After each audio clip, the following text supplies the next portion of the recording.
Since I moved to this farm, a part of me has never fully adjusted to the quiet of the countryside. Life here is different, slower, and at the same time, more intense, as if time itself were frozen over the acres of land I bought. The days are long and filled with work, but when night falls, the silence seems to take on a presence, something that watches as I walk between the barn and the corral. Back in the city, I never thought I'd miss the constant noise.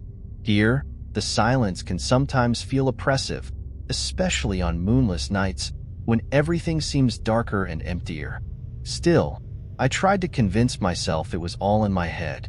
After all, I was living in an old house, on a farm with more history than I could know. But there was something else, a discomfort I couldn't quite shake. I began feeling it more intensely in recent times. During the night, it was as if a weight hung in the air, and the animals seemed to respond to it. They grew restless, making low, uneasy sounds, and now and then, I'd find one of the cows trying to break through the fences. As I investigated, I noticed something else strange. Tools, buckets, and other items left outside had been moved. I thought it was just my imagination, but the sense that something was out of place grew stronger by the day. Despite trying to ignore it, the animals' strange behavior and the objects out of place began to worry me. I was always busy, and I tried to brush it off as mere coincidence. But something inside me, a nearly primal instinct, told me these were signs, warnings of something I didn't understand. The farmhands here are the quiet type, observing more than they say. Some of them, born and raised around here, seemed to know more about the place than I did, but avoided any direct comments. I began to notice them exchanging glances when passing near the corral at night, or mentioning the farm's history with an odd tone. One day, after a long workday, one of the workers shared, almost casually, an old story about the farm. Years ago, a little girl who loved animals disappeared, and no one ever saw her again. That same day, something happened. I went to check on the corral after dark, following my usual route, and as I walked, I noticed something on the ground. Looking closer, I saw small muddy footprints leading toward the barn. I stopped, trying to process what I was seeing. Maybe it was just my imagination, maybe an animal, or even one of the workers. Still, the sight of those tiny footprints sent a chill down my spine that I hadn't felt in years. The footprints kept appearing around the yard on different days, and although I tried to find a logical explanation, they never seemed to have a clear origin. There was something about those tracks that unsettled me, as if they were a constant reminder that I wasn't alone here. Each time I found them, a shiver ran down my spine, and I began to wonder if maybe the workers' rumors weren't just tales to scare the new owner. One day, as I tried to ask more about the missing girl, I received an evasive answer, along with the same uncomfortable expressions I had noticed among the workers before. They spoke little of her, but enough for me to understand that her case was known in the area, a mystery that had hung over the farm for decades. They mentioned that she used to spend hours caring for the animals, and that her disappearance had shaken the whole community. I tried to dismiss these thoughts, rationalize that they were only rumors, but deep down, I began to wonder if there was something more. Then, one night, as I walked back to the house, I felt a presence nearby. I looked toward the barn and swear I saw a small figure, almost indistinguishable in the shadows. For a second, I froze, trying to convince myself it was just an illusion. When I blinked, the figure was gone, but the fear lingered, embedded in me, as though something in that sight had etched itself into my mind. The days that followed were a mix of tense silence and growing fear. I tried to stick to my routine and ignore the strange occurrences, but it was becoming harder. The nights felt longer, and any moments of peace never lasted. Every time calm settled, something would happen. A low noise in the barn, a shadow moving. It was as if the air itself on the farm held an energy I couldn't understand. One night, I decided to check the barn, hoping to put an end to whatever was unsettling me. I took a flashlight with me, but as I got closer, its beam felt too small for the surrounding darkness. When I opened the door, a high-pitched, quiet sound echoed, something between a laugh and a sigh. The barn looked empty, but there was something in the air, as if someone was watching me. I tried to steady myself, keeping the flashlight still, but then I saw the figure again. This time, it was closer, at the entrance to the corral, small and motionless, with eyes that didn't seem to blink. Time froze, and an indescribable fear took over me. In a moment of either courage or desperation, I took a step forward, but before I could reach it, the figure vanished again, leaving only silence and darkness as witnesses to my attempt to confront it. After that last encounter, I realized I couldn't ignore what was happening anymore. Everything seemed to point to something I couldn't explain, but that I now knew to be real. I decided that night, no matter what happened, I would find out the truth. I waited until all the workers left and prepared for a vigil. The silence felt heavier than usual, and a nervousness gripped my chest, but I was determined. The night dragged on, each minute a silent torture. Then, around midnight, I heard soft footsteps coming from the barn. I held my flashlight firmly and walked toward the sound. As I got closer, the figure appeared once more, standing as if it were waiting for me. This time, I saw her clearly. A little girl, maybe 7 or 8 years old, with an empty stare fixed on me. A chill ran through me, but I moved forward, determined to end this mystery. As I got close enough to reach out, she disappeared once more, leaving me alone in the dark. I looked around, and that's when I noticed the marks. There were dozens of small, muddy handprints on the barn wall, forming a trail that led toward the corral. Seeing this, the cold feeling in my spine gave way to pure terror. I remembered the stories about the missing girl, and in that moment, everything seemed to fall into place. It was as if she had never left, as if she were trapped here, waiting for someone to find her. After that night, the farm was never the same for me. Even when the sun was shining, her presence seemed to linger, hidden in every shadow, in every movement of a restless animal. I tried to return to my routine, but the memory of her empty stare haunted me at every step. I knew her presence was still here, like an invisible weight that would never leave me in peace. Over time, I came to realize that my life on this farm was marked by something far beyond what I could understand or resolve. Living here was like sharing the space with a living memory from the past, a constant reminder that I wasn't the true owner of this place. I knew, in some way, she was still here, as though the farm itself belonged to her. No matter how hard I tried to move on, the fear lingered. With every new noise or muddy footprint, I was reminded that she was still nearby, and that this was her home long before it was mine.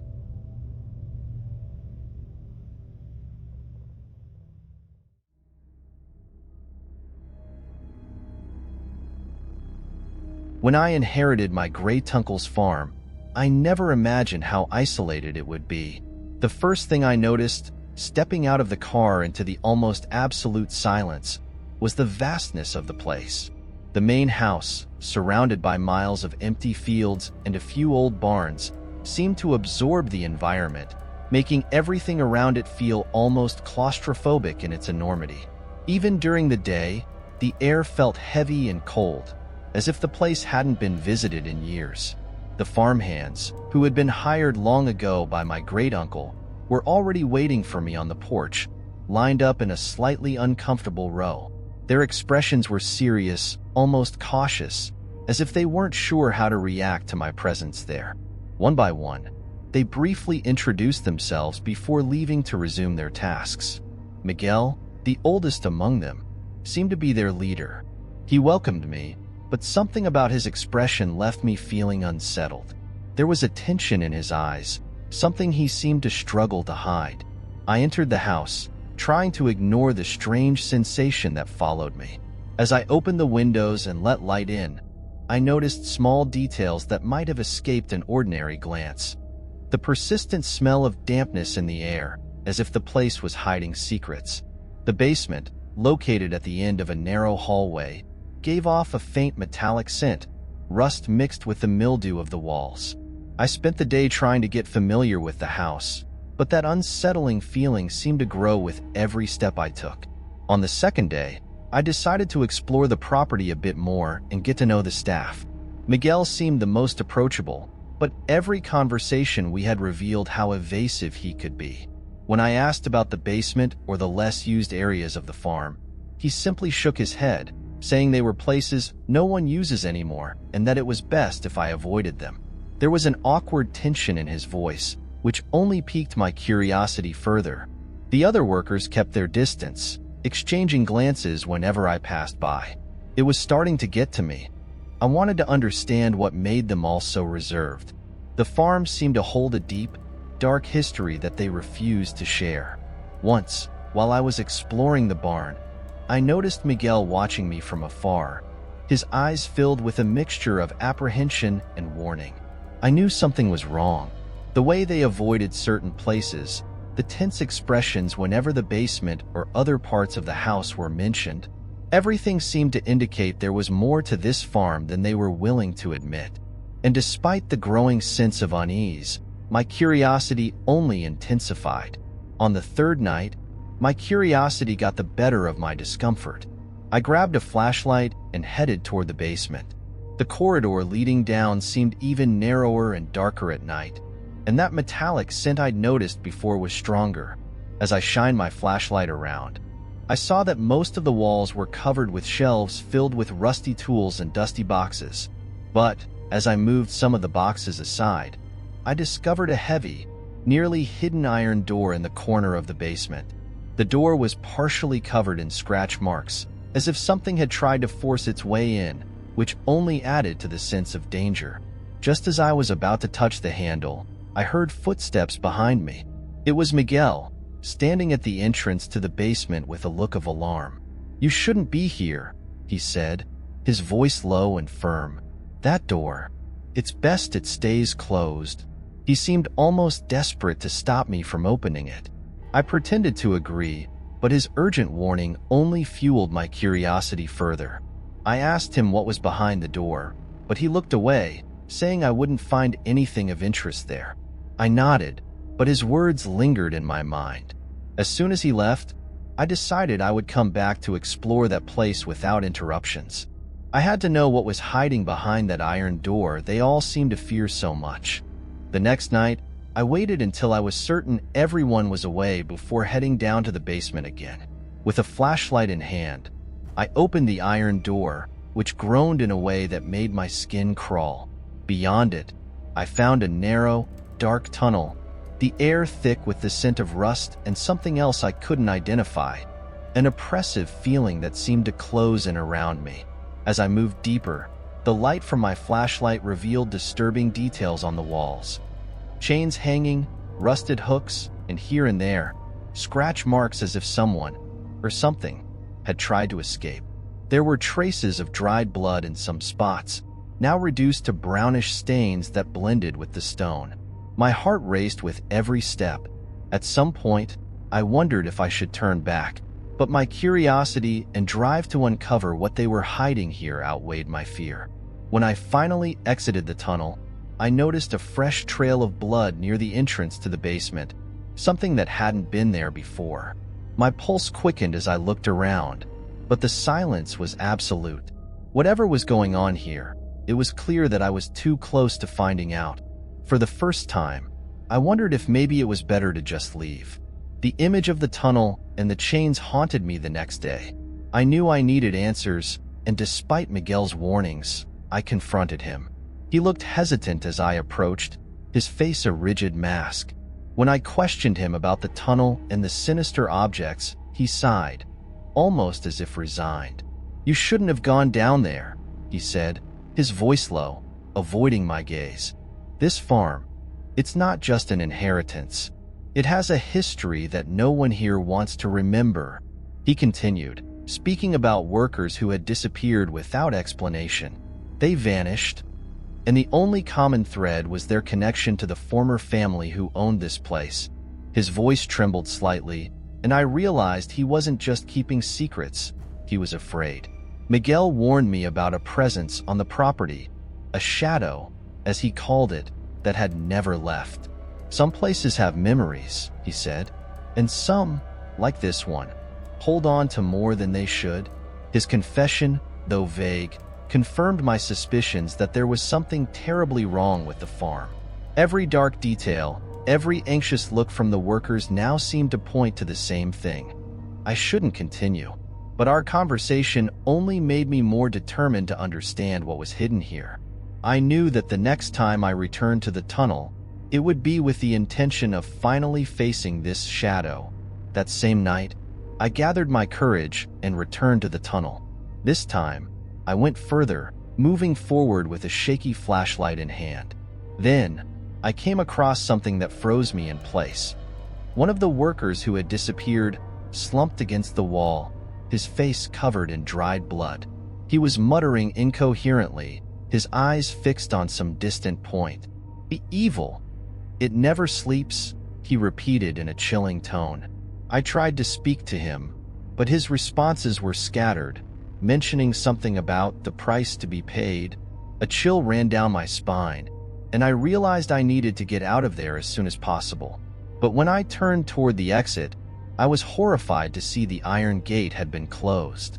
Panic took hold of me as I struggled to force my way out. After a fierce effort, I finally managed to unlock the gate and escape, breathing heavily. I decided that the next day, I would sell the farm and leave this cursed place behind. Months later, I read in the paper that another worker had disappeared at the farm. The shadow Miguel had spoken of seemed to linger still, as if it had never left the property.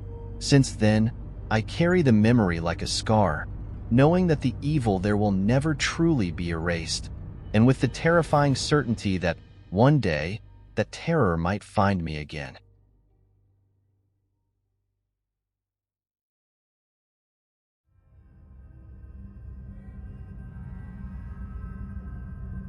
After a tough divorce and a few years of nonstop work, I decided it was time to get away from the city and find somewhere quiet where I could actually hear myself think. That's how I found the farmhouse, an isolated property, almost forgotten in the middle of nowhere, surrounded by a dense, endless forest.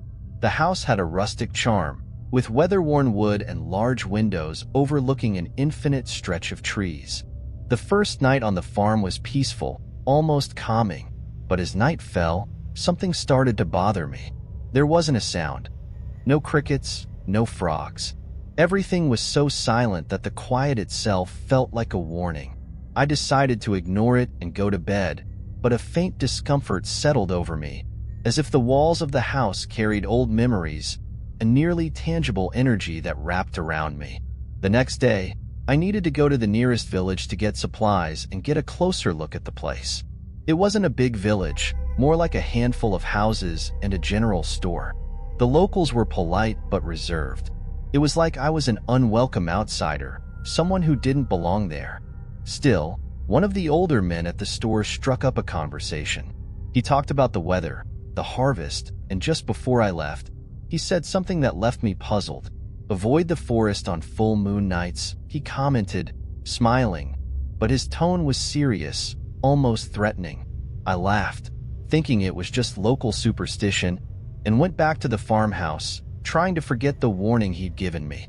That night, still thinking about the storekeeper's cryptic warning, I went out to the porch to relax. The full moon was high in the sky, casting a pale light over the farm and the forest around it. It was a beautiful view, but something about the scene felt off. As I watched the tree line, I noticed something moving at the forest's edge. I rubbed my eyes, thinking it was just my tired vision, but there they were, hooded figures emerging from the shadows. They walked toward the forest in a coordinated manner, almost as if following a silent choreography. Without realizing it, I took a step back, trying to convince myself it was some local tradition, maybe a harmless gathering. I could see them gathering in a circle, and even from a distance, I heard the faint sound of murmurs and chants. I couldn't tell what language it was, but the words echoed through the night. My eyes stayed fixed on them as the feeling of discomfort grew. I felt an urge to go closer and get a better look, but something kept me in place, maybe fear, or the storekeeper's voice still echoing in my mind. Eventually, I closed the curtains and tried to ignore what I'd seen, convincing myself it was just something harmless. The morning after the full moon brought something unexpected. When I went outside to feed the animals, I noticed feathers scattered on the ground, bloodstains, and footprints near the chicken coop. Some chickens were missing, and the ones that remained were agitated, as if they'd been attacked. There was no sign of common predators, which only added to my unease. Confused and disturbed, I went to the village again, hoping to get some kind of explanation. When I entered the store, I saw the man who'd given me the warning about the full moon, and I decided to approach him. I told him what I'd seen, mentioning the hooded figures and the strange chanting. He listened in silence, his expression almost blank, as if he already knew everything.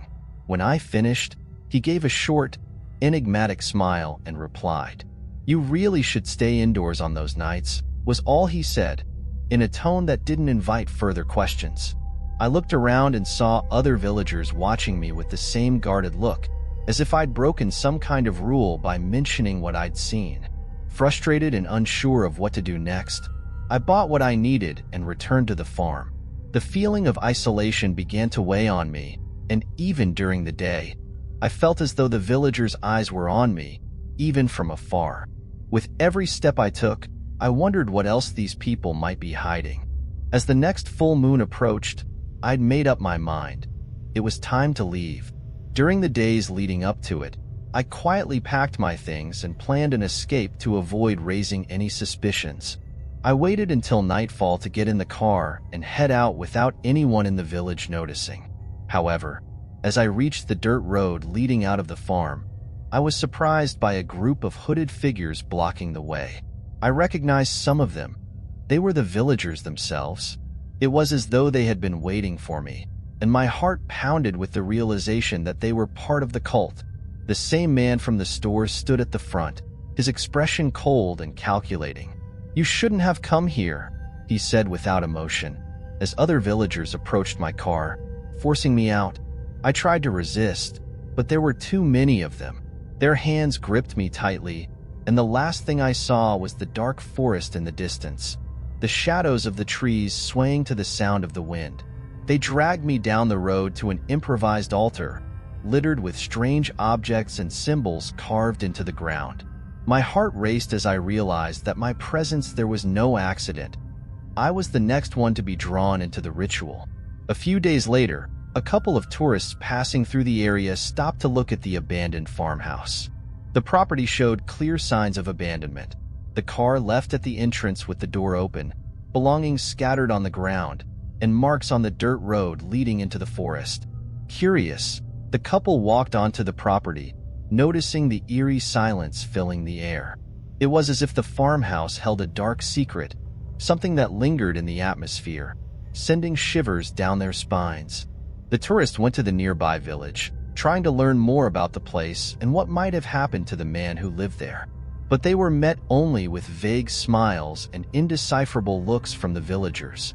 No one admitted to knowing the man who had lived there or seemed aware of his disappearance. One of the tourists mentioned they'd heard whispers about figures in the forest, but none of the villagers commented directly. The rumors about the farmhouse, however, didn't fade away. Gradually, those passing the road on full moon nights reported hearing strange sounds coming from the forest, muffled screams, incomprehensible chants, and whispers floating among the trees like a lost echo. The same couple claimed to have felt an invisible presence, a feeling that something or someone was watching from the forest, waiting. In the end, the farmhouse remained as it was, a place of waiting. The mystery around it grew, and stories of past disappearances began to surface among the elders, though always hidden beneath convenient silences and warning glances. Anyone thinking of visiting the farm on full moon nights would receive the same advice. Stay away from the forest, don't look into the darkness, and never try to run.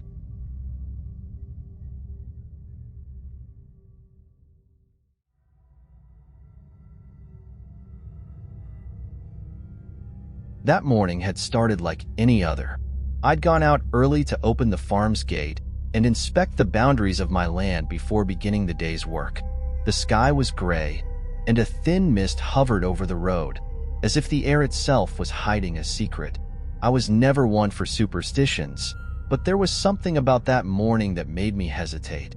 As I looked toward the horizon, I noticed a figure standing there. At the edge of the road, it was as if he was waiting for something, or someone. At first, I thought it might be a neighbor. Even though we were miles apart, sometimes we ran into each other by chance. But the figure stood completely still, watching in a silence that felt unnatural. The kind of silence that demands attention. I waved, more out of courtesy than anything else. The figure didn't move. I kept looking, expecting some sort of response, a wave back, anything to assure me that I wasn't just seeing things. But as I took a step forward, he vanished, so quickly that I wondered if he had even been there. I shook my head, convincing myself it was just a shadow, a reflection, or even my mind playing tricks on me. I decided to ignore it and went back to my work, although the image of that still figure lingered, a persistent memory. The next day, the mist was thicker, giving everything around me an eerie, dreamlike quality. I followed my routine, but the thought of the man was fresh in my mind. Perhaps he was just a traveler, someone who'd lost his way. Yet, as I opened the gate, I saw the figure again. The same man, in the same place, completely still, staring in my direction. This time, I couldn't ignore it. I walked toward him, crossing the road slowly, my boots crunching on the gravel beneath each step. As I approached, I tried to see his face more clearly, but the mist seemed to conspire against me, hiding the details. Still, his silence was disturbing, a kind of emptiness that seemed to absorb every sound around us. "Hey," I called, my voice quieter than I expected. The figure remained still, as if he hadn't even heard me. When I got close, a chill ran down my spine, and in the blink of an eye, he vanished. I stopped, confused, trying to find any sign of his presence, but there were no traces, only the mist swirling around me, indifferent. I returned to the farm with the same sense of unease, but now the feeling was stronger, as though something was definitely wrong. The following nights were difficult. I hardly slept, haunted by visions of the man on the road. Every time I closed my eyes, I saw his unmoving figure, his face indistinct. But it got worse when he stopped appearing only at the end of the road. One night, as I got up to get a glass of water, I caught a glimpse of him outside my window, standing still, watching me from the darkness. My hands trembled, and I almost dropped the glass. But when I blinked, he was gone, as if he'd been just a trick of my tired mind. I took a deep breath, telling myself it was just a shadow cast by the dim kitchen light. I went back to bed, trying to convince myself I was overreacting, but sleep had abandoned me. The next morning, I saw footprints in the dirt around the house. My heart pounded. It was an area no one walked through, and the idea that someone had been so close left me deeply unsettled. Still, I tried to stay calm and went about my routine, avoiding looking too long at the road. But from that moment on, it felt like he was always there, even when I couldn't see him. As the days passed, his appearances became more frequent. If he'd been distant before, now he was getting closer, like a shadow slowly moving toward me. I began to question my own sanity, wondering if this was just the exhaustion of a solitary life, or if something darker was at play. That night, exhausted and desperate for an answer, I decided to investigate the upstairs part of the house, where I rarely went. There was a locked door I had never bothered to open.